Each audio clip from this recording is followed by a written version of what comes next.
الحمد للہ رب العالمین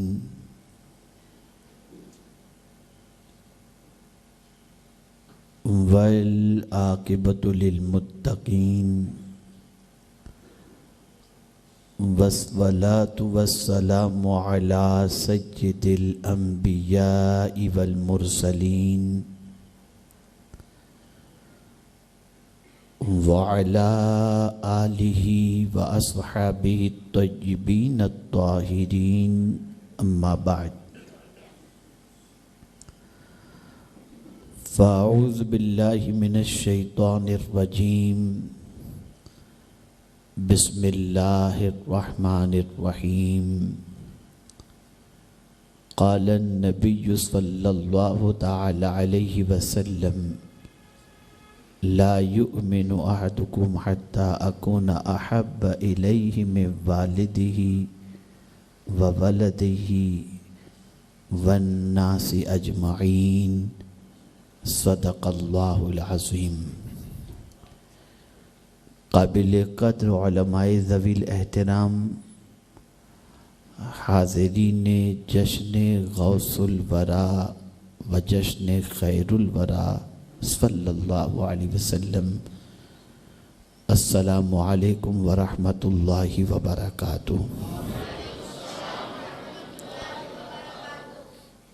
جس حدیث مبارکہ کی تلاوت کا میں نے شرف حاصل کیا، اس سے متعلق کچھ معروضات پیش کرنے سے پہلے آقا کریم رؤوف الرحیم علیہ التحیۃ والتسلیم کی بارگاہ بے کس پناہ میں جس طریقے سے میں پڑھاؤں، عقیدت و محبت میں ڈوب کر اسی طریقے سے درود و سلام کا نذرانہ پیش کریں۔ الصلاۃ والسلام علیک یا رسول اللہ، الصلاۃ والسلام علیک یا حبیب اللہ، الصلاۃ والسلام علیک یا نبی اللہ، الصلاۃ والسلام علیک یا نور اللہ،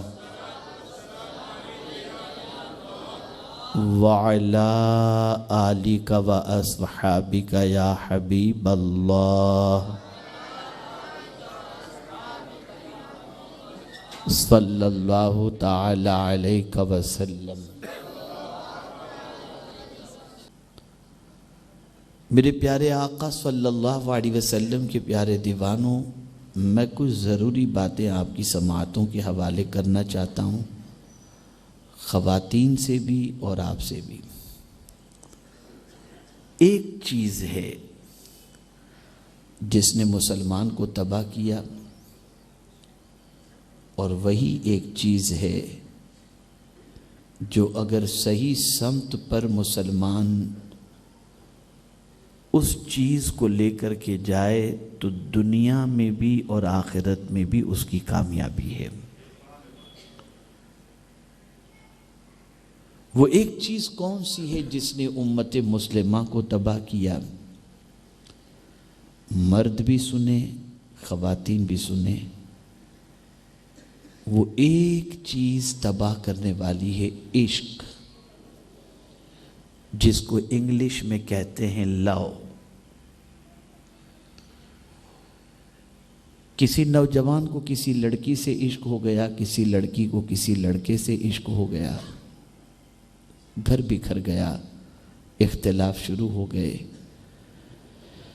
ماں باپ کی عزت اور آبرو مٹی میں مل گئی، منہ دکھانے کے لائق نہ رہے، سوچ بچار خواب بچے کے حوالے سے جو کچھ بنے ہوئے تھے وہ سب چکنا چور ہو گئے۔ اگر عشق مال سے ہو جائے تو یہی مال کا عشق نماز بھی چھڑوا دیتا ہے، حلال و حرام کی تمیز بھی چھڑوا دیتا ہے، چوری ڈکیتی پر مجبور کر دیتا ہے، ڈرگز کی سپلائی پر مجبور کر دیتا ہے۔ مال سے عشق ہو جائے تو بھی انسان تباہ ہو جاتا ہے۔ دنیا سے اگر انسان کو عشق ہو جائے تو دنیا کی چیزوں کو پانے کے لیے انسان ہر اس راستے کو اپنانے کی کوشش کرتا ہے جو راستہ صحیح ہو یا غلط، لیکن آدمی دنیا کے تعیشات اور دنیا کے دکھاوے کے لیے، اس کو تھوڑا سا آسان کر کے سمجھاؤں تو سمجھ میں آ جائے گا کہ دنیا کو دکھانے کے لیے شادی میں 50 لاکھ کا خرچ قرض لے کر کے بھی آدمی کرتا دکھائی دیتا ہے، اس لیے کہ وہ چاہتا ہے اس سے میرا نام روشن ہوگا۔ تو عشق اگر دنیا سے ہو جائے تو بھی تباہ ہے، عشق اگر مال سے ہو جائے تو بھی تباہی ہے، عشق اگر کسی لڑکی سے ہو جائے تو بھی تباہ ہے، لیکن اگر عشق مدینے کے تاجدار سے ہو جائے تو دنیا بھی کامیاب اور آخرت بھی کامیاب ہو جائے۔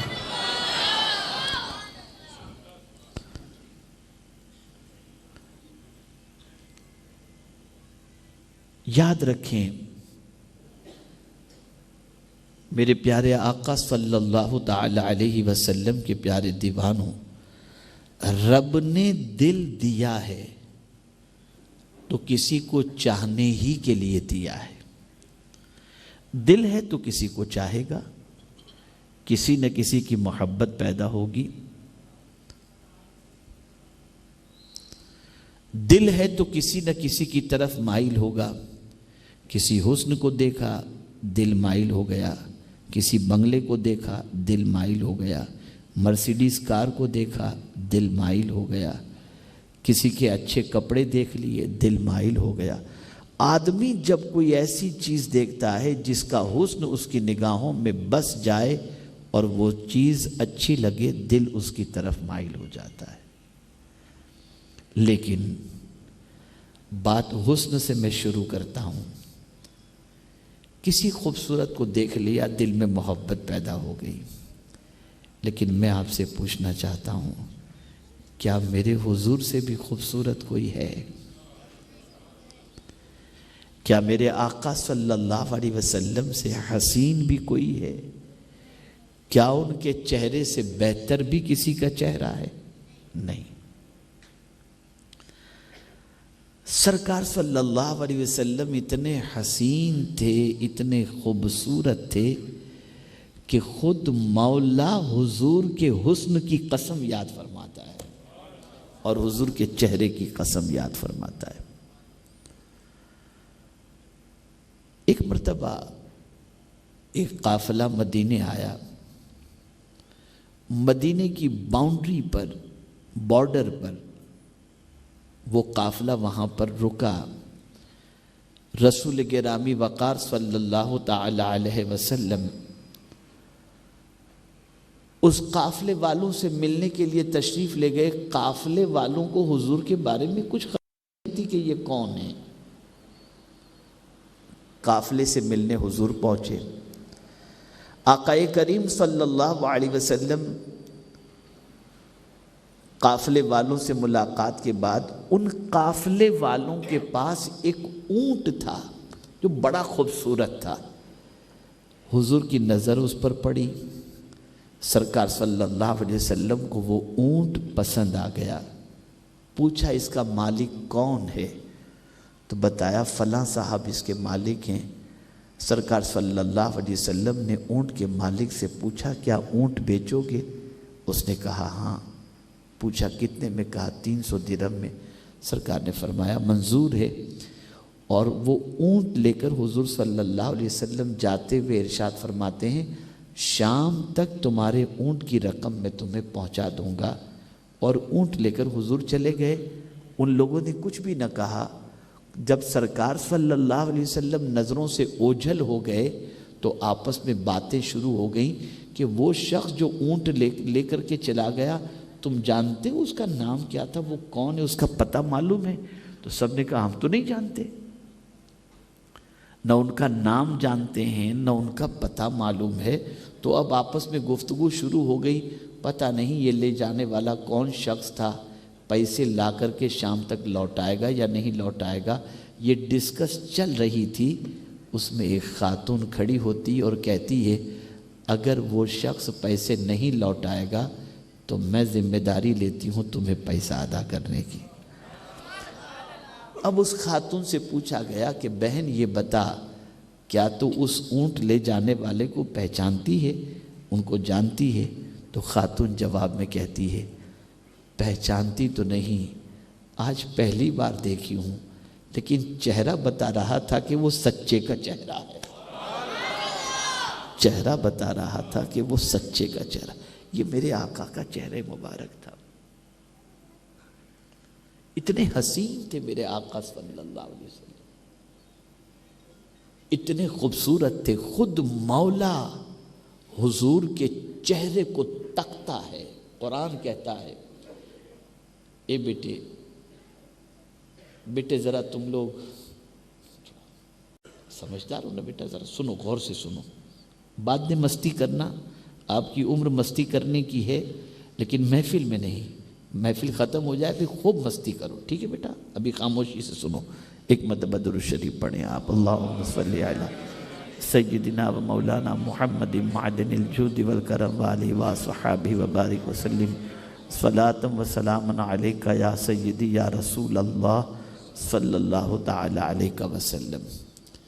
اتنے حسین تھے میرے آقا صلی اللہ علیہ وسلم کہ قرآن کہتا ہے قد نرا تقلب وجہک فی السماء، اللہ فرماتا ہے میرے محبوب ہم ضرور تمہارا چہرہ آسمان کی طرف اٹھتا ہوا تک رہے ہیں۔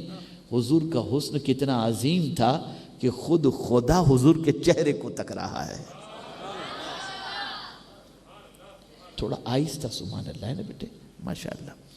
تو حضور صلی اللہ علیہ وسلم اتنے حسین تھے۔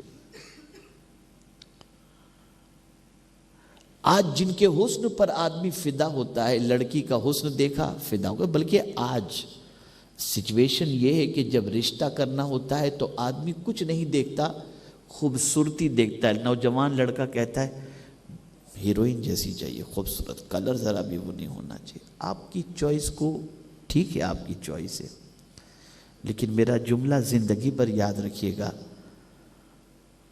خوبصورت اگر کوئی ہے تو اچھا رنگ آنکھوں کو اچھا لگتا ہے۔ غور سے سنیے گا، اچھا رنگ، سفید رنگ کس کو اچھا لگتا ہے؟ آنکھوں کو اچھا لگتا ہے۔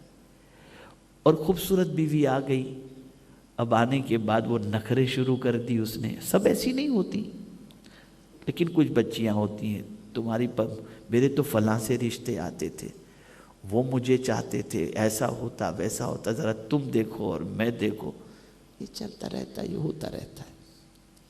سب ایسا نہیں کرتی، کچھ بچیاں کرتی ہوں گی۔ تو جس چیز کو تم دیکھ کر کے شادی کر رہے ہو وہ خوبصورت ہے۔ تو میرا جملہ زندگی پر یاد رکھنا، کبھی کبھی ایسا ہوتا ہے خوبصورت لڑکی اپنے حسن پر گھمنڈ کرتے ہوئے شوہر کو تانا بھی دیتی ہے، کبھی آوارہ گردی پر بھی چڑھ جاتی ہے، کبھی پتہ نہیں کیا ہوتا ہے، کبھی کیا ہوتا ہے، اور کبھی روزانہ گھر میں جھگڑے شروع ہو جاتے ہیں، ساری چیزیں ہوتی ہیں۔ لیکن فرمایا گیا خوبصورت اگر کوئی ہے تو وہ آنکھوں کو اچھا لگتا ہے، لیکن اگر کوئی خوبصیرت ہے تو وہ دل کو اچھا لگتا ہے۔ اگر کسی کا رنگ اتنا اجلا نہیں ہے لیکن کسی کی سیرت اچھی ہے، شوہر کو کبھی ستائے گی نہیں، شوہر کو کبھی دکھ نہیں دے گی، شوہر کو کبھی پریشان نہیں کرے گی، شوہر کا ہمیشہ خیال رکھے گی۔ اس لیے فرمایا گیا کہ تم دین دیکھ کر کے شادی کرو، اس لیے کہ جس کے پاس دین ہوگا وہ اگر تمہارے گھر میں آئی تو تمہاری دنیا اور آخرت دونوں سنور جایا کرے گی۔ یہاں پر ایک جملہ میرا ذہن کے اندر، میری مائیں اور بہنیں بالکل محفوظ کر لیں، سنو، باپ اگر دیندار ہو تو دین گھر کے دروازے تک پہنچتا ہے، اور ماں اگر دیندار ہو تو دین نسلوں تک پہنچا کرتا ہے۔ آج کے دور کی سب سے بڑی ضرورت یہی ہے۔ عرض یہ کر رہا تھا، حسن، آدمی حسن پر فریفتہ ہو جاتا ہے، نظر پڑی آنکھوں میں جم گئی، بس پتہ نہیں کیا کیا پھر اس کے بعد ہوتا ہے، اللہ خیر فرمائے۔ تو حسن سے انسان محبت کرتا ہے، لیکن یہی حسینہ ایک وقت آتا ہے کہ اس کے چہرے کی رنگت ختم ہو جاتی ہے، جاذبیت ختم ہو جاتی ہے، بڑھاپے کی دہلیز پر پہنچ گئی، مرجھا گئی، جو پہلے کلی کی طرح کھل رہی تھی اب اس کے حسن کی وہ تاثیر نہیں۔ لیکن اللہ اکبر، میں آپ سے پوچھنا چاہتا ہوں، کیا رسول اعظم صلی اللہ علیہ وسلم کا حسن بھی ایسا ہے؟ نہیں، میرے آقا صلی اللہ علیہ وسلم کا حسن تو ایسا ہے کہ قرآن کہتا ہے وَلَلْآخِرَةُ خَيْرٌ لَكَ مِنَ الْأُولَى، ہر آنے والی گھڑی پہلی گھڑی سے بہتر۔ اللہ اکبر، یہ بات ذہن میں رکھیں میرے پیارے آقا صلی اللہ تعالی علیہ وسلم کے پیارے دیوانوں۔ اعلیٰ حضرت عظیم البرکت امام عشق و محبت کہتے ہیں، حسن یوسف پہ کٹیں مصر میں انگشت زنا، سر کٹاتے ہیں تیرے نام پر مردان عرب۔ اے رسول اعظم کے دیوانوں، نہ آپ نے حضور کو دیکھا ہے، نہ کچھ لوگ، نہ کسی نے حضور کو دیکھا ہے جو آج کے دور کے ہیں، کچھ خوش نصیب ہوں گے جنہوں نے خواب میں رسول اعظم کا دیدار کیا ہوگا، لیکن میں آپ سے عرض کرتا ہوں، دیکھا حضور کو نہیں، محبت حضور کی موجود ہے۔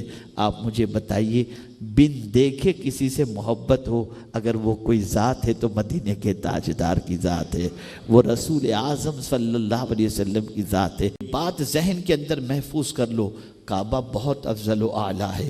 کعبے کو اگر کوئی پورا دن دیکھے، کعبے کو کوئی پوری زندگی دیکھے، تب بھی اس کا مرتبہ اتنا بڑا نہیں جو صحابی کا مرتبہ ہے۔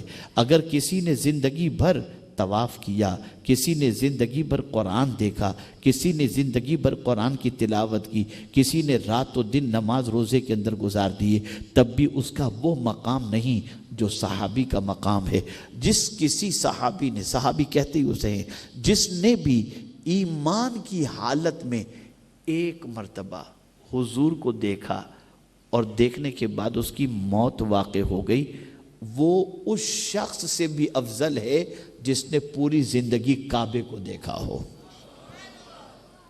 بلکہ رسول اعظم صلی اللہ علیہ وسلم فرماتے ہیں، میرے صحابی کا ایک مشت جو خیرات کرنا، غیر صحابی کا پہاڑ کوہ احد کے برابر سونا خیرات کرنا، یہ دونوں اکول نہیں ہو سکتا، برابر نہیں ہو سکتا۔ صحابی کو یہ شرف کیوں حاصل ہوا؟ وجہ یہ تھی کہ انہوں نے کعبہ دیکھا ہو یا نہ دیکھا ہو، لیکن ایک بار ایمان کی حالت میں کعبے کے کعبے کو انہوں نے دیکھ لیا تھا، مدینے کے تاجدار کو انہوں نے دیکھا، اور ایمان ہی کی حالت میں ان کی موت واقع ہو گئی۔ نہ غوث اعظم صحابی سے بڑھ کر کے ہیں، نہ کوئی خواجہ اعظم صحابی سے بڑھ کر کے ہیں۔ صحابی کا مقام اتنا عرف و اعلیٰ اس لیے ہے کہ انہوں نے اپنے ماتھے کی آنکھوں سے مصطفیٰ جان رحمت کا دیدار کیا اور ان کے رخ زیبا کی زیارت کی۔ رسول اعظم صلی اللہ علیہ وسلم کا چہرے مبارک، اللہ اکبر، قبر میں بھی دکھایا جائے گا، کے بارے میں پھر میں بعد میں عرض کرتا ہوں۔ عرض یہ کر رہا تھا، حسن کی وجہ سے انسان کسی کی محبت میں گرفتار ہوتا ہے، لیکن اگر آپ حسن کے اعتبار سے دیکھیں تو سرکار سے بڑا حسین کوئی دوسرا نہیں ہے۔ اس لیے چاہیے کہ حسیناؤں کو دل دینے کی بجائے مصطفیٰ پیارے کو دل دے بیٹھو، اس لیے کہ حضور سے تم محبت کرو گے اور حضور کو دل دے بیٹھو گے تو تمہاری دنیا بھی سنور جائے گی اور آخرت بھی سنور جائے گی۔ میرے پیارے آقا صلی اللہ تعالی علیہ وسلم کے پیارے دیوانوں، اب آئیے میں سمجھاتا ہوا چلوں حدیث مبارکہ جس کی تلاوت کا میں نے شرف حاصل کیا۔ آقا کریم صلی اللہ علیہ وسلم ارشاد فرماتے ہیں، تم میں کا کوئی شخص اس وقت تک کامل مومن نہیں ہو سکتا جب تک کہ اپنے ماں باپ بھائی بہن اولاد بلکہ سارے انسانوں سے زیادہ مجھ سے محبت نہ کرے۔ باپ سے زیادہ حضور سے محبت، ماں سے زیادہ حضور سے محبت، بیوی بچوں سے زیادہ حضور سے محبت، رشتہ داروں سے زیادہ حضور سے محبت، دوست احباب سے زیادہ حضور سے محبت، سارے انسانوں سے زیادہ حضور صلی اللہ علیہ وسلم سے محبت اگر کوئی نہیں کرتا تو اس کا ایمان مکمل نہیں۔ وہ فاروق اعظم جن کی نیکیاں آسمان کے تاروں کے برابر، جن کے بارے میں حضور صلی اللہ علیہ وسلم فرماتے ہیں میرے بعد اگر کوئی نبی ہونا ممکن ہوتا تو وہ عمر فاروق ہوتے، جس فاروق اعظم کو رسول اعظم نے اپنا زمین کا وزیر فرمایا، ایک بار ہاتھ پکڑ لیا فاروق اعظم کا حضور نے اور ارشاد فرمایا عمر مجھ سے کتنی محبت کرتے ہو؟ تو فاروق اعظم نے عرض کیا حضور اپنی جان کو چھوڑ کر ہر چیز سے زیادہ آپ سے محبت کرتا ہوں۔ تو میرے آقا صلی اللہ علیہ وسلم نے فرمایا عمر ابھی تمہارا ایمان مکمل نہیں ہوا، جب تک کہ اپنی جان سے بھی زیادہ مجھ سے محبت نہ کرو تمہارا ایمان کامل نہیں۔ یہ سرکار کی حدیث شریف ہے۔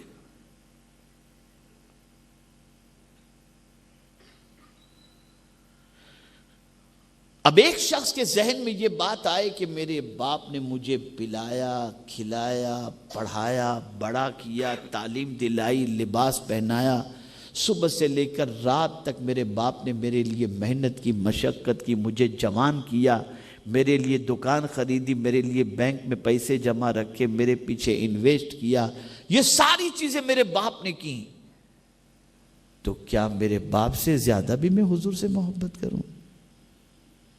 کسی کے ذہن میں یہ خیال شیطان ڈال دی، اگر اللہ نہ کرے، کہ حضور صلی اللہ علیہ وسلم نے ہم کو کیا دیا ہے جس کی وجہ سے حضور سے ہم باپ سے بھی زیادہ محبت کریں؟ باپ نے تو اتنا سب کچھ دیا، ماں کے بھی بہت احسان، 9 مہینے تک پیٹ میں اٹھا کر رکھی، 2 سال تک دودھ پلایا، نجاستوں کو صاف کیا، رات کو طبیعت خراب ہو تو ماں اپنی نیند خراب کر کے تمہارے لیے جاگتی رہی، اتنا سب کچھ، اور حضور فرماتے ہیں ماں سے بھی زیادہ مجھ سے محبت کرو۔ بیٹا بڑھاپے کا سہارا، لیکن بیٹے سے بھی زیادہ حضور فرماتے مجھ سے محبت کرو۔ دوست مصیبت میں کام آنے والا، حضور فرماتے اس سے بھی زیادہ مجھ سے محبت کرو۔ سارے انسانوں سے زیادہ استاد جس نے پڑھایا، جنہوں نے ہمیں سنوارا، ہماری زندگی بنائی، ہمیں کسی قابل بنایا، تو اب قرآن سرکار فرماتے اس سے بھی زیادہ مجھ سے محبت کرو۔ پیر و مرشد جنہوں نے تزکیہ کیا، سب کچھ کیا، حضور فرماتے اس سے بھی زیادہ مجھ سے محبت کرو۔ وجہ کیا ہے اسے سمجھیں۔ ان سارے احسانات کو آپ یاد رکھتے ہیں۔ ہر باپ کہتا ہے بیٹے میں نے تیرے پیچھے اتنی محنت کی، آج تو مجھے آنکھیں دکھاتا ہے۔ ماں کہتی ہے بیٹا تجھے میں نے بڑا کیا، آج تو جورو کا غلام بن چکا ہے۔ یہ ہر گھر کے اندر اللہ ماشاءاللہ ہوتا دکھا ہے۔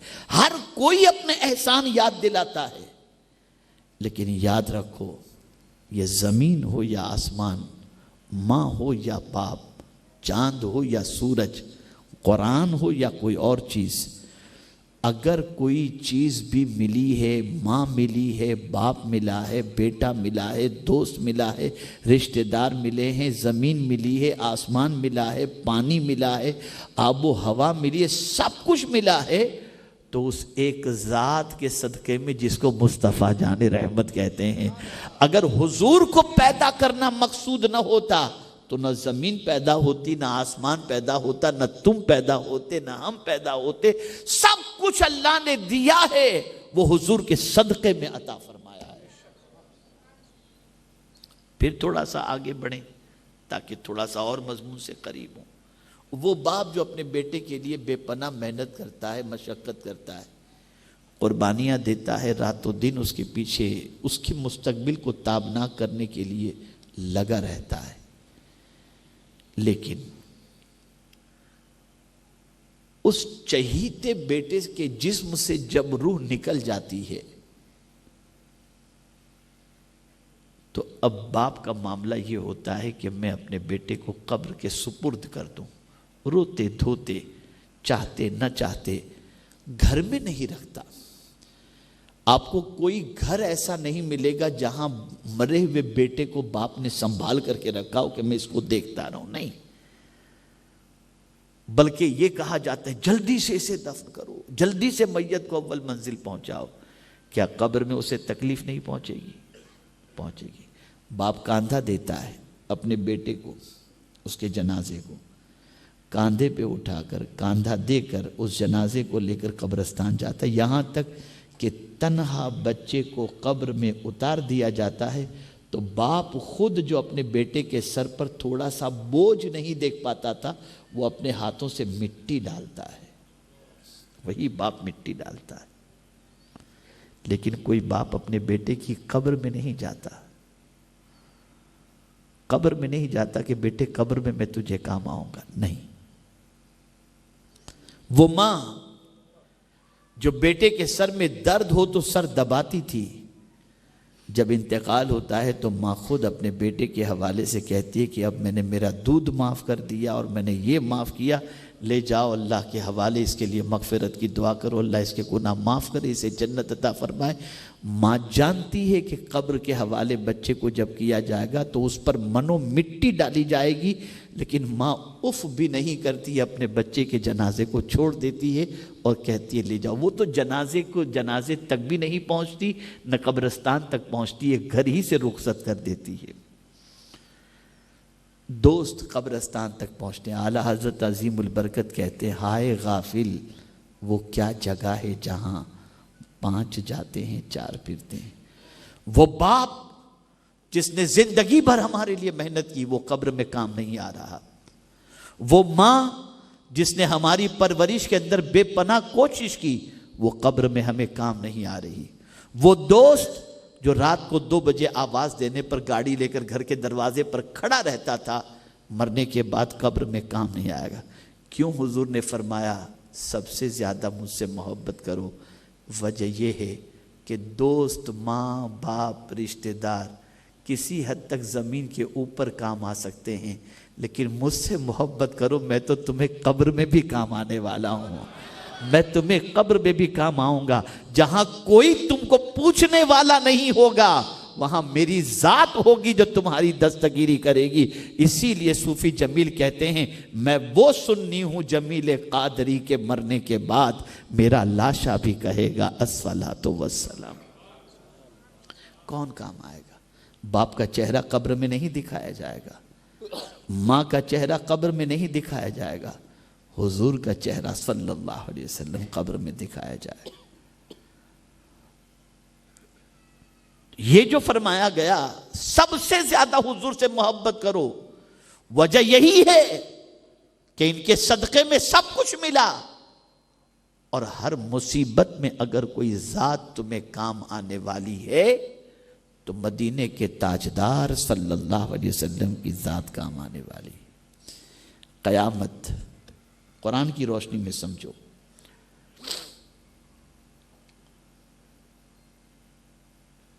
آج کا باپ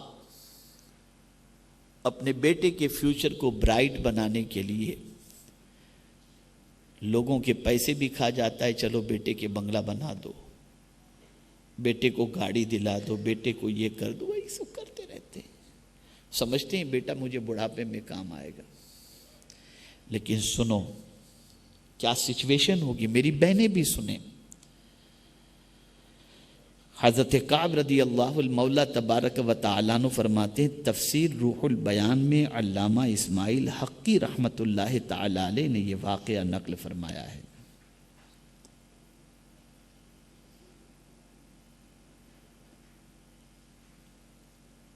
کل بروز قیامت ایک کے اعمال نامے کو تولا جائے گا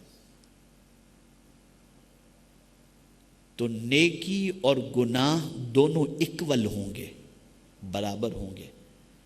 مولا ارشاد فرمائے گا اے میری بندی، کسی سے ایک نیکی یا کہیں سے ایک نیکی لے کر کے آ، میں تیری بخشش کر دوں گا۔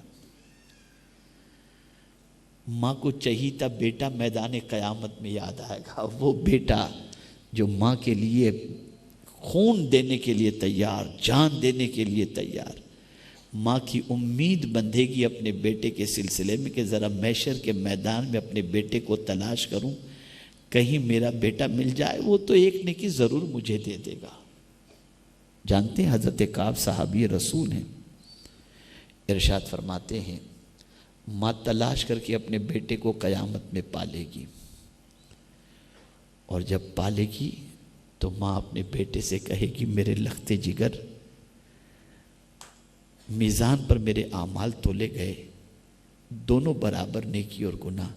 رب نے فرمایا ایک نیکی لے کر کیا تیری بخشش ہو جائے گی، میرے بیٹے تیری نیکیوں میں سے ایک نیکی مجھے دے دے تاکہ تیری ماں جنت میں چلی جائے۔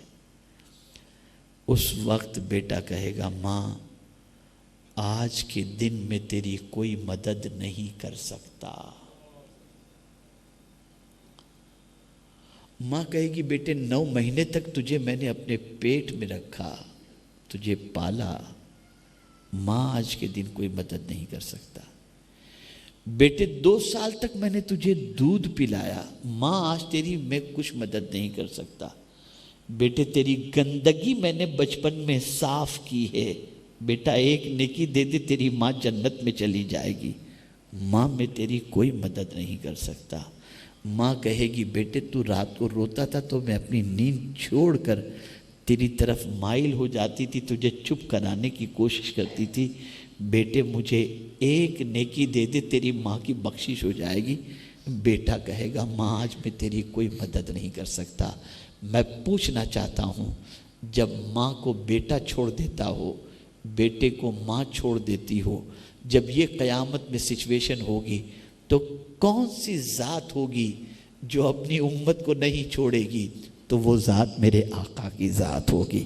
ماں بھاگ رہی ہوگی، باپ بھاگ رہا ہوگا، ایک دوسرے سے منہ چھپا رہے ہوں گے، اور رسول اعظم اپنا دامن پھیلا کر کہتے ہوں گے آ جا میرے امتی تو کہاں ہے، میرے دامن میں پناہ لے لے۔ اسی کو امام عشق و محبت کہتے ہیں، وسعتیں دی ہیں خدا نے دامن محبوب کو، جرم کھلتے جائیں گے اور وہ چھپاتے جائیں گے۔ اب آپ سوچیں، ایک صحابی رسول آقا کریم کی بارگاہ میں عرض کرتے ہیں صلی اللہ علیہ وسلم، یا رسول اللہ صلی اللہ تعالی علیہ وسلم، قیامت کی بڑی عجیب سچویشن ہوگی، وہاں انسانوں کا جمع غفیر ہوگا، سرکار اگر وہاں کوئی پریشانی ہوئی تو آپ کو تلاش کرنا ہو تو ہم کہاں تلاش کریں؟ تو میرے آقا نے فرمایا میں تم کو 3 مقامات میں سے کسی ایک مقام پر مل جاؤں گا، یا پل صراط پر ملوں گا، یا حوض کوثر پر ملوں گا، یا میزان پر ملوں گا۔ اللہ اکبر! یہ تینوں سخت ترین جگہ ہیں جہاں آپ دیکھیں تانبے کی زمین ہوگی، سورج سوا نیزے پر ہوگا، آدمی اپنے پسینے میں ڈوب رہا ہوگا، پیاس سے حلق سوکھ رہا ہوگا، زبانیں باہر آ گئی ہوں گی، کوئی پانی کا انتظام نہیں ہوگا۔ اگر کوئی پانی کا انتظام ہوگا تو وہ حوض کوثر سے مصطفیٰ کے ہاتھوں سے جام کوثر نصیب ہوگا۔ وہ کون ہوگا جو قیامت میں پیاسوں کو پانی پلائے گا؟ وہ کوئی اور نہیں ہے، وہ مدینے کے تاجدار صلی اللہ علیہ وسلم ہیں، وہ آقا کریم صلی اللہ علیہ وسلم ہیں۔ پل صراط کا معاملہ، اللہ اکبر! پل صراط جانتے ہیں، جہنم پر، نیچے جہنم، اوپر بریج، پل صراط اوپر بنا ہوا ہے، نیچے جہنم کی آگ۔ اور یہ پل کیسا ہے؟ بال سے زیادہ باریک اور تلوار سے زیادہ تیز یہ بریج ہے۔ آپ سوچو، بال کو تھوڑا سا سوچو، بال کتنا باریک ہوتا ہے، اور ہر ایک کو اس بریج سے گزرنا ہے، ہر ایک کو گزرنا ہے، اور جہاں لڑکھڑائے اور گرے سیدھے جہنم میں، سیدھے جہنم میں۔ آپ ذرا سوچو اس موقع پہ کون کام آئے گا؟ ماں نہیں، باپ نہیں، بیٹا نہیں، دوست نہیں۔ اس وقت پل صراط کے کنارے پر بیٹھ کر جب حضور کی امت پل صراط پر قدم رکھے گی تو حضور دعا کریں گے رب سلم، اے اللہ میری امت کو سلامتی سے گزار دے۔ میری امت کو سلامتی سے گزار دے، میری امت کو سلامتی سے گزار دے۔ مولا حضور کی دعا کو قبول فرمائے گا، اور حضور صلی اللہ علیہ وسلم کی امت سلامتی کے ساتھ، جس کے سینے میں ایمان ہوگا، وہ امت وہاں سے گزرتی چلی جائے گی۔ کون پل صراط پر کام آئے گا؟ حضور صلی اللہ علیہ وسلم۔ میزان پر جب اعمال تولے جا رہے ہوں گے اور امتی کی نیکیاں کم، گناہ زیادہ ہوں گے، فیصلہ ہونے والا ہوگا اسے جہنم میں ڈال دو، آقا کریم صلی اللہ علیہ وسلم اپنی آستین مبارک سے پرچہ نکالیں گے، نیکی کے پلڑے میں ڈال دیں گے، نیکی وزندار ہو جائے گی۔ اللہ اکبر، رب فرمائے گا میرے بندے کو جنت میں ڈال دو۔ وہ بندہ حضور سے عرض کرے گا، حضور اس پرچے میں کیا تھا جس کی وجہ سے میری نیکیاں وزنی ہو گئی؟ تو سرکار صلی اللہ علیہ وسلم فرمائیں گے، میرے امتی، تو نے محبت کے ساتھ جو دنیا میں مجھ پر درود پڑھا تھا نا، اسی درود کے صدقے میں آج تیری بخشش ہو گئی۔ یہ پرچے میں وہی درود تھا۔ آپ مجھے بتاؤ کس سے عشق کر رہے ہو؟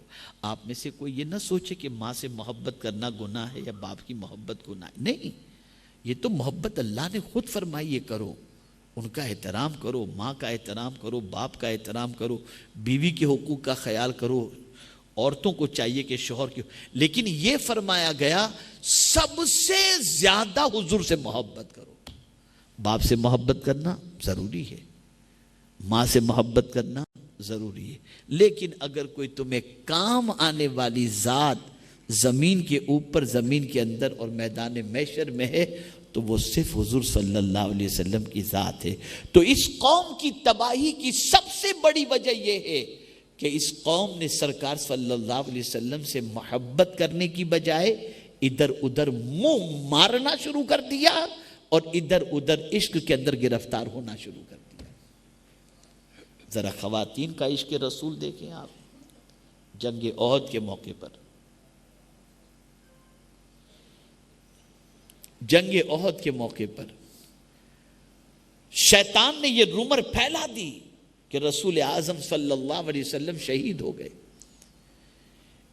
یہ بات پھیلتے پھیلتے مدینے تک پہنچ گئی۔ مدینہ منورہ سے آقا کریم صلی اللہ علیہ وسلم سے محبت کرنے والی ایک خاتون میدان احد کی طرف بڑھی۔ راستے میں ایک صحابی سے ملاقات ہوئی۔ اس صحابی سے پوچھا جو میدان احد سے آ رہے تھے،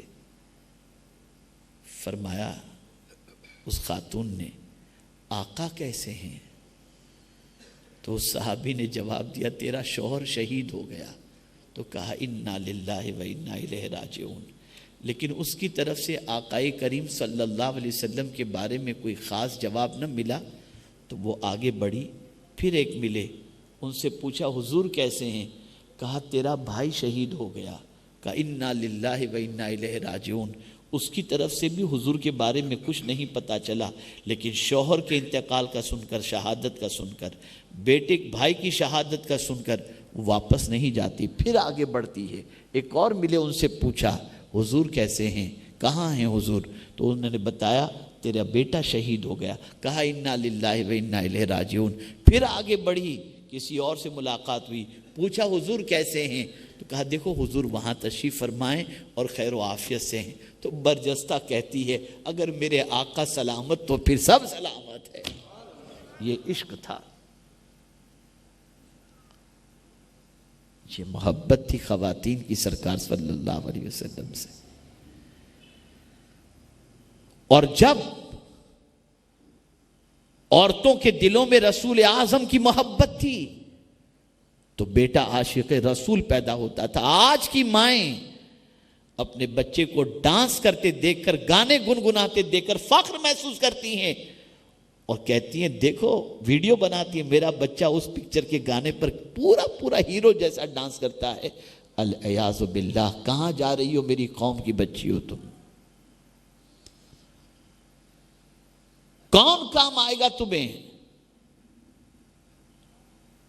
سب سے پہلا احسان حضور کی ولادت کا اگر کسی انسان پر ہوا ہے تو وہ عورت پر ہوا ہے۔ ادھر آقا تشریف لائے اس فرش گیتی پر. سویبہ جو ابو لہب کی لونڈی تھی، اس نے ابو لہب کو جا کر کے کہا تمہارے بھائی عبداللہ کے گھر بیٹا پیدا ہوا. اتنا سننا تھا کہ ابو لہب نے سویبہ کو آزاد کر دیا. میں جب اس چیز کو سوچتا ہوں تو میری عقل دنگ رہ جاتی ہے. گویا حضور عورتوں کو کہہ رہے ہیں کہ اے بچیو اب تمہیں گھبرانے کی ضرورت نہیں ہے، اب محمد آ چکے ہیں، تمہیں تمہارا حق مل کر کے ہی رہے گا.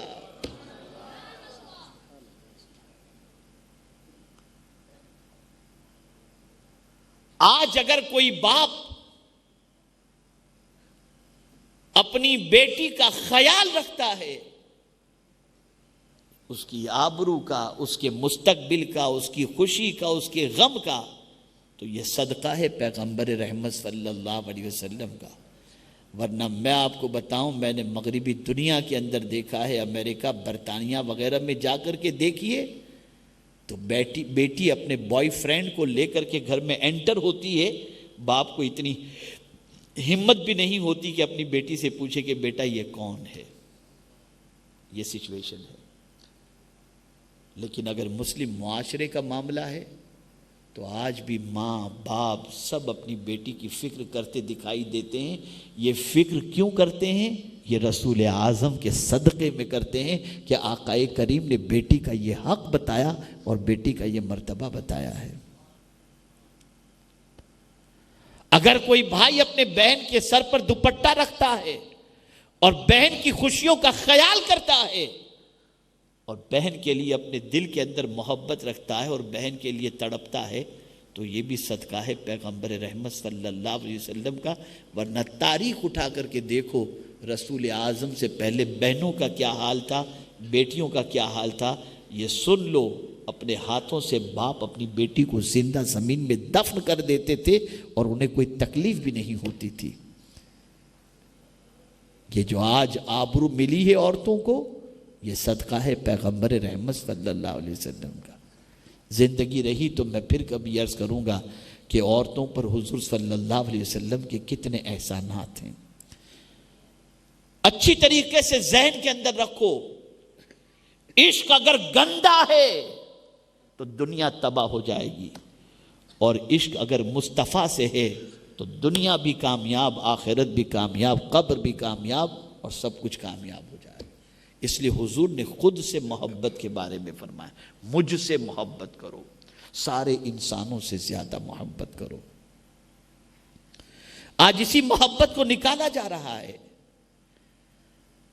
آج اسی محبت کے سرمایے کو سینے سے نکالا جا رہا ہے، اور اسی محبت کے نکل جانے کی وجہ سے ہم کسی کام کے نہیں رہ گئے، ہم میں وہ طاقت نہیں رہ گئی، ہم بزدل ہو گئے، ہم کمزور ہو گئے. لیکن جب ہمارا سینہ رسول گرامی وقار صلی اللہ علیہ وسلم کی محبت سے لبریز تھا اور محبت رسول ہمارا سرمایہ تھا، تو ہماری پوزیشن یہ تھی کہ ہم جہاں کہیں سے گزرتے زمین بھی استقبال کرتی اور آسمان بھی استقبال کرتا ہوا دکھائی دیتا تھا. میں آپ کو بتاؤں، سنو اور اچھی طریقے سے سنو، حضور سے اگر پتھر کو عشق ہو جائے تو پتھر جنتی بن جاتا ہے. درخت کو عشق ہو جائے، درخت جنتی بن جاتا ہے. جو ہے درخت کو محبت ہو جائے، درخت جنتی بن جاتا ہے. جانور کو محبت ہو جائے، جانور جنتی بن جاتا ہے. تو جب یہ مخلوق اگر حضور سے محبت کرے تو وہ جنتی بن سکتی ہے، تو اگر انسان حضور سے محبت کرے تو انسان جنتی نہیں بنے گا. حضور کی محبت عزت عطا کرتی ہے، حضور کی محبت وقار عطا کرتی ہے. ہم نے دل دے کر کے دیکھا ہی نہیں، اور جنہوں نے دل حضور کو دے دیا اور جس کے دل میں حضور کی محبت پیدا ہو گئی، خدا کی قسم وہ اتنے طاقتور ہوتے ہیں اور اتنے اچھے ہوتے ہیں کہ ان کے قریب بیٹھو تو اپنا دل بھی عشق رسول سے لبریز ہوتا ہوا دکھائی دے گا. اور پھر اعلیٰ حضرت عظیم البرکت امام عشق و محبت کہتے ہیں، ان کے نثار کوئی کیسے ہی رنج میں ہوں، جب یاد آ گئے ہیں سب غم بھلا دیے ہیں.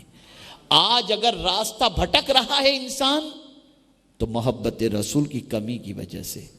آج اگر بچہ ڈرگس لے رہا ہے، نشہ کر رہا ہے، تو حضور کی محبت نہ ہونے کی بنیاد پر۔ اگر آج نمازیں چھٹ رہی ہیں تو حضور سے محبت نہ کرنے کی بنیاد پر۔ اگر بچے نافرمان بن رہے ہیں، حضور سے عشق نہ کرنے کی بنیاد پر۔ اب 3 واقعات میں آپ کی سماعتوں کے حوالے کروں تاکہ آپ محسوس کریں۔ میں ماؤں سے اور ہر فرد سے کہوں گا، اگر آپ چاہتے ہو کہ بچہ آپ کا وفادار بنے، اسے عاشق رسول بنا دو۔ اگر آپ چاہتے ہیں بچہ شراب سے بچے، نشے سے بچے، اسے عاشق رسول بنا دو۔ اگر آپ چاہتے ہیں کہ آپ کا بچہ نمازی بن جائے، اسے عاشق رسول بنا دیں۔ آئیے میں آپ کو سمجھاتا ہوا چلوں۔ میرے پیارے آقا صلی اللہ علیہ وسلم کے پیارے دیوانوں، حضرت اویس قرنی رضی اللہ المولا تبارک و تعالیٰ عنہ نے آقا کریم صلی اللہ علیہ وسلم کا زمانہ پایا، لیکن حضور کی زیارت کے لیے تشریف نہ لے جا سکے، نہیں پہنچے مدینے، اس لیے کہ ان کی ماں تھی اور ماں کی دیکھ بھال کرنے والا کوئی نہیں تھا۔ اگر وہ یمن سے مدینے جاتے ہیں تو ماں کے لیے پریشانی تھی اور ماں پریشان ہو جاتی، اور ماں کا خیال رکھنے والا کوئی نہ ہونے کی بنیاد پر وہ مدینے نہیں گئے، ماں کی خدمت ہی میں لگے رہے۔ حضور کا زمانہ پایا، پھر بھی مدینے حضور کی زیارت کے لیے نہیں گئے۔ اب کوئی یہ سوال پوچھے، مولانا آپ نے تو ابتدا میں کہا تھا کہ ماں سے بھی زیادہ حضور سے محبت کرنی چاہیے، لیکن اویس قرنی تو ماں کے لیے حضور کے پاس نہیں گئے۔ تو میں آپ کو بتاؤں، اے لوگو، جس سے محبت ہوتی ہے نا، اس کا انداز نرالا ہوتا ہے، پھر اس کی پوزیشن یہ ہوتی ہے، جس سے محبت ہے تو وہ اپنی پسند کا خیال نہیں کرتا، محبوب کی پسند کا خیال کرتا ہے۔ آج سے 50 سال پیچھے چلے جائیں، غور سے سنیے گا، 50 سال پیچھے چلے جائیں تو بچوں کے دلوں میں ماں باپ کی محبت اتنی تھی کہ باپ کو اگر اپنے بیٹے کا کہیں رشتہ کرنا ہوتا تو باپ اپنے بیٹے سے یہ نہیں کہتا تھا کہ بیٹا تیرا کیا خیال ہے، بس خالی اتنا کہہ دیتا تھا، بیٹا تیرے لیے فلاں لڑکی میں نے پسند کر لی ہے، ٹھیک ہے نا بیٹا؟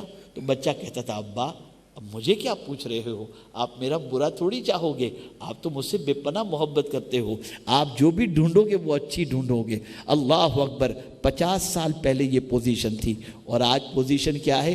بیٹا کالج پڑھ رہا ہے، لڑکی سے محبت ہو گئی، باپ کو آ کر کہتا ہے ابا میرے لیے لڑکی تلاش مت کرنا، میں نے خود تلاش کر لیا ہے۔ یہ سچویشن ہوتی ہے۔ کل تک سچویشن یہ تھی کہ باپ اگر اپنی بیٹی کا رشتہ کہیں طے کرنا چاہتا تو بیٹی سے یہ کہتا بیٹی میں نے تیرے لیے فلاں لڑکی کا انتخاب کیا ہے، اور آج کی پوزیشن یہ ہے کہ باپ بیٹی سے پوچھتا ہے بیٹی تیرا رشتہ آیا ہے، تیرا کسی کے ساتھ چکر بکر تو نہیں ہے؟ حالات بدل گئے، ماحول بدل گیا، کہاں جا کر کے ہم گر گئے، کس ماحول میں ہم ڈوب چکے ہیں۔ تو عرض یہ کر رہا تھا، جب کسی سے محبت ہوتی ہے تو آدمی اپنی پسند کو اپنے محبوب کی پسند پہ قربان کر دیتا ہے۔ اویس قرنی رضی اللہ تعالیٰ عنہ کو سرکار سے محبت تھی، تو اویس قرنی نے بتایا میری چاہت تو یہ ہے میں حضور کو دیکھوں، لیکن ذرا یہ دیکھوں حضور کیا چاہتے ہیں، تو جواب ملے گا حضور کی چاہت یہ ہے، اے اویس اپنی ماں کو تڑپتا ہوا چھوڑ کر میرے پاس مت آ، اس لیے کہ یہاں آئے گا ایک بار دیکھے گا وہاں رہے گا، گردن چکانا بار بار دیکھ لیا کرے گا۔ اللہ اکبر، آپ اندازہ لگائیے، اس عشق کی بنیاد پر ماں کی محبت نے حضرت اویس قرنی کے پیروں میں بیڑیاں ڈال دیں، تو خود رسول اعظم نے حضرت فاروق اعظم اور مولا علی سے فرمایا یہ میرا جبہ ہے، لے جاؤ اور جا کر کے اویس قرنی کو دینا، جو میرا ایک عاشق ہے، اس سے کہنا میری امت کے لیے دعا کرے۔ تو ماں کی محبت کیوں تھی؟ عاشق رسول ہونے کی بنیاد پر۔ شراب حرام نہیں ہوئی تھی، اس سے پہلے لوگ پانی کی طرح شراب پیتے تھے مدینے کی زمین پر، جب شراب حرام نہیں تھی تو پیتے تھے، لیکن جیسے ہی شراب کی حرمت کا حکم نازل ہوا، پیغمبر رحمت صلی اللہ علیہ وسلم نے ایک منادی سے فرمایا جاؤ مدینے کی گلیوں میں آواز لگا کر کہہ دو آج سے شراب حرام. جن کے ہاتھوں میں پیالہ تھا شراب کا پھینک دیا, جن کے منہ میں شراب تھی پھینک دی, مٹکا جو پڑا تھا شراب کا توڑ دیا, مدینے کی نالیوں میں شراب بہنے لگی. میں حیران ہوں یا اللہ ماجرا کیا ہے؟ اگر کسی کو گٹکا چھڑانا ہو تو ناک میں دم آ جاتا ہے. روز کوئی اگر 24 سگریٹ پیتا اس سے کہیں کہ چھوڑ دو تو کہتا ہے مجھے جلاب نہیں ہوگا, مجھے موشن نہیں ہوگا, میں اس کے بغیر جی نہیں سکتا. ایک سگریٹ چھوڑنے کے لیے تیار نہیں, سگریٹ کی عادت, اور یہ پانی کی طرح شراب پینے والے ایک جھٹکے میں شراب چھوڑ دی. تو جواب ملے گا نادان ذرا حضور سے عشق کر کے تو دیکھ, ہر بری عادت تیری نکل جائے گی. یہ عشق تھا حضور کا جس نے ان کو اس چیزوں سے نکال دیا.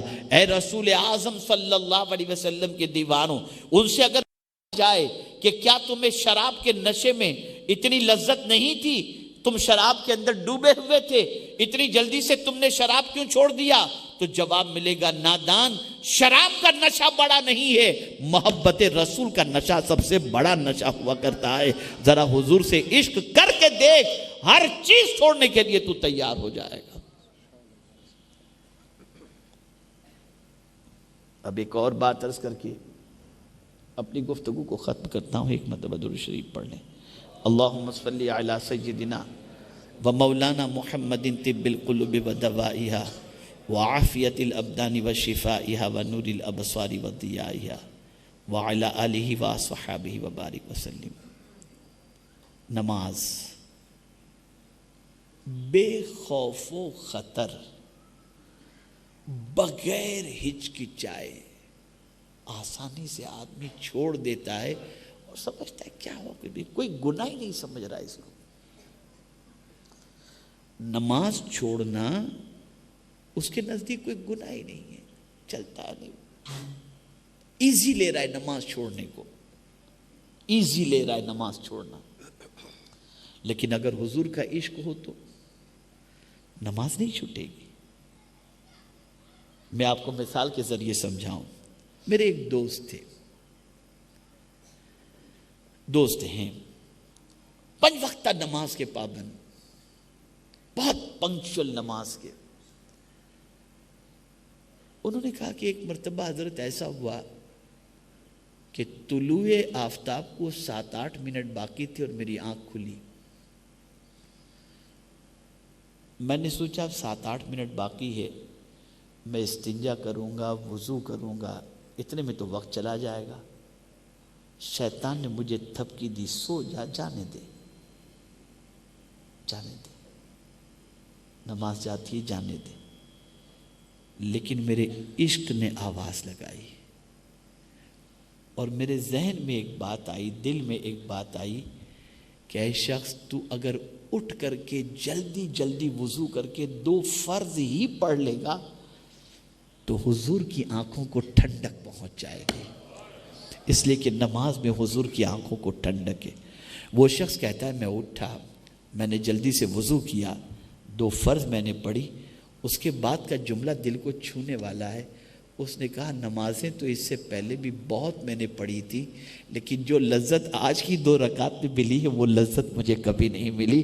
اس لیے کہ میرے خیال میں یہ بات آ گئی تھی کہ یہ نماز میرے آقا کی آنکھوں کو ٹھنڈک پہنچائے گی. تو جب سرکار کا عشق ہوتا ہے تو آدمی نماز نہیں چھوڑتا. سرکار سے عشق ہو جائے تو آدمی نماز کا پابند ہوتا ہے, برائیوں سے نفرت کرتا ہے, ماں باپ کے حقوق کا خیال رکھتا ہے اور پڑوسیوں کے حقوق کا خیال رکھتا ہے, سب کا خیال رکھتا ہے, اور کوئی کام ایسا نہیں کرتا جو اللہ اور اس کے رسول جل جلالہ و صلی اللہ علیہ وسلم کو ناراض کرنے والا ہو. اب چونکہ آج کا جلسہ غوث پاک رضی اللہ تعالیٰ عنہ سے بھی منسوب ہے, 11ویں کا مہینہ ہے, تو آئیے بات نماز کی چل رہی تھی تو میں آپ کو بتاؤں. سیدنا غوث پاک رضی اللہ تعالیٰ عنہ کا مسلک حنبلی مسلک, اور فقہ حنبلی کے اندر آپ کو بتاؤں گا تو حیرت ہوگی. اگر کوئی شخص جان بوجھ کر کے نماز 3 دن قضا کرے تو فقہ حنفی کے اندر ہے اسے قید میں ڈال دو اور اس کا سارا مال لے لو. اور غوث پاک رضی اللہ تعالیٰ عنہ فرماتے ہیں کہ بے نمازی مر جائے تو اسے مسلمانوں کے قبرستان میں نہ دفنایا جائے۔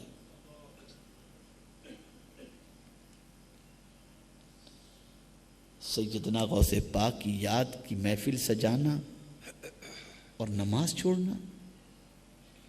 جو غوث پاک 40 سال تک عشاء کے وضو سے فجر کی نماز ادا کرتے رہے، جو غوث پاک 15 سال تک ایک پیر پر کھڑے رہ کر پورا قرآن رات میں ختم کرتے رہے، آج اگر ان کے ماننے والے نماز بھی نہ پڑھتے ہوں، آج ان کا نام لینے والے اگر تلاوت بھی نہ کرتے ہوں، آج ان کے نام لینے والے گناہوں میں ڈوبے رہتے ہوں، آج ان کی محبت کا دم بھرنے والے آوارگی کے شکار ہوں، تو مجھے بتاؤ سیدنا غوث پاک رضی اللہ تعالیٰ عنہ کو کیا منہ دکھاؤ گے؟ تو اے رسول اعظم صلی اللہ علیہ وسلم، آج سے آپ یہ ذہن بنا لو کہ سرکار صلی اللہ علیہ وسلم سے سب سے زیادہ محبت کریں گے انشاءاللہ، کریں گے سارے انسانوں سے زیادہ حضور سے محبت۔ ماں کے نماز مت پڑھ، نہیں میں پڑھوں گا اس لیے کہ حضور نے فرمایا ہے۔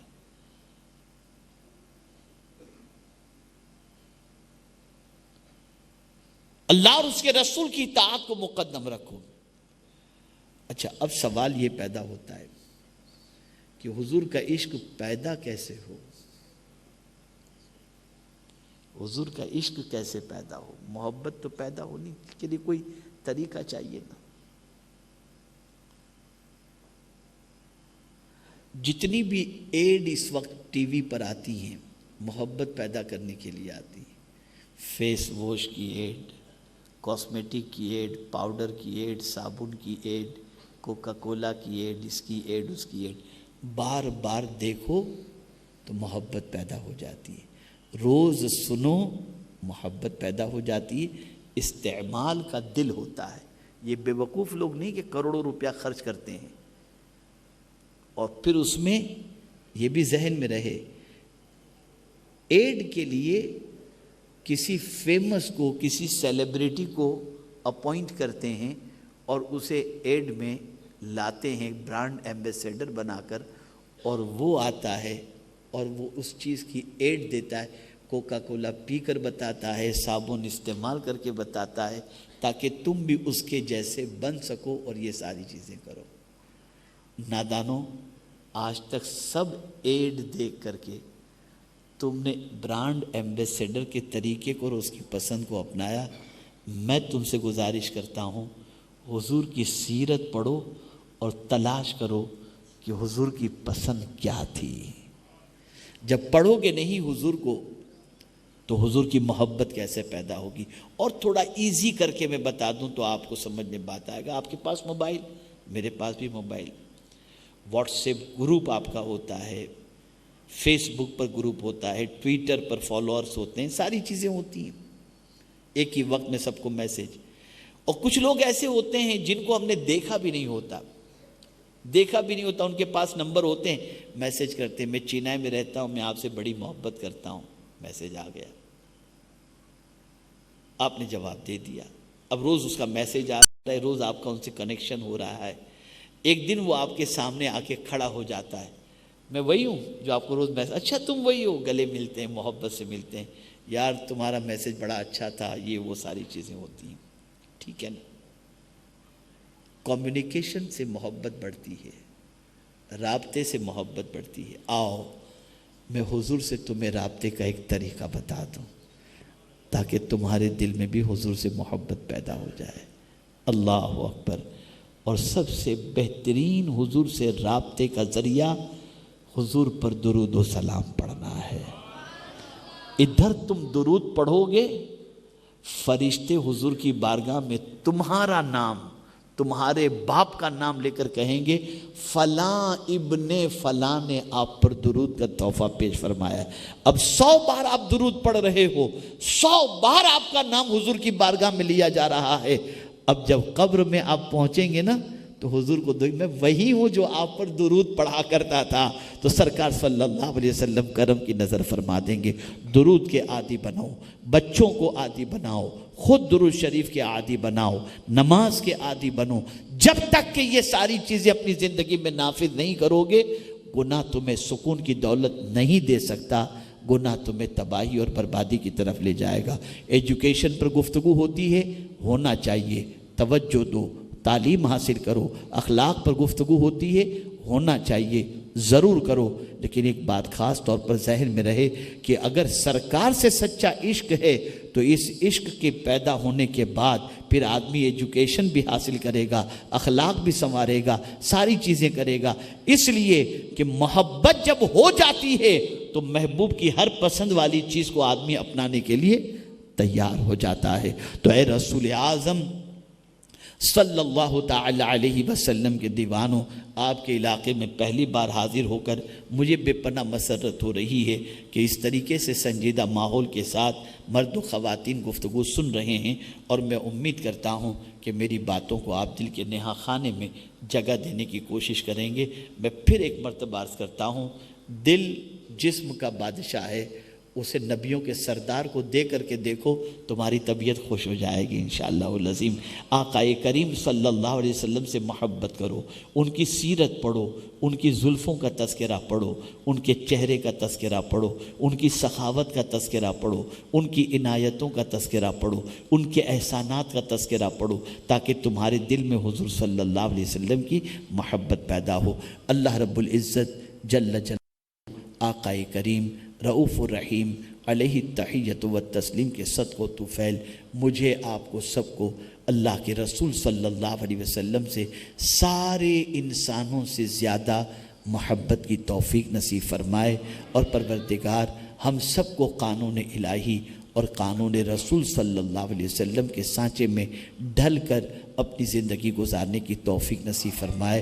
میں اپنی قوم کی بچیوں سے خاص طور پر گزارش کروں گا، میری بچیوں، یہ آوارہ گردی والے کام جو عام لوگ کرتے ہیں، دوسری بچیاں کرتی ہوں گی، کوئی بھی کرتی ہو غلط ہے، لیکن آپ کو اس کی طرف توجہ نہیں دینا، آپ کو سیدھے راستے کا مسافر بننا ہے. وہ نوجوان جو ڈرگز یا نشے کی طرف مائل ہوتے ہیں، میں ان سے گزارش کرتا ہوں، نہ خود برباد ہو، نہ خود کی زندگی برباد کرو، نہ ماں باپ کا نام برباد و تباہ کرو. بس اپنے آپ کو سنوارو اور حضور سے سچا عشق کرو، انشاءاللہ العظیم دنیا آخرت دونوں سنور جائے گی. اللہ مجھے، آپ کو، سب کو توفیق نصیب فرمائے. وما علینا الا البلاغ المبین. السلام علیکم ورحمۃ اللہ وبرکاتہ.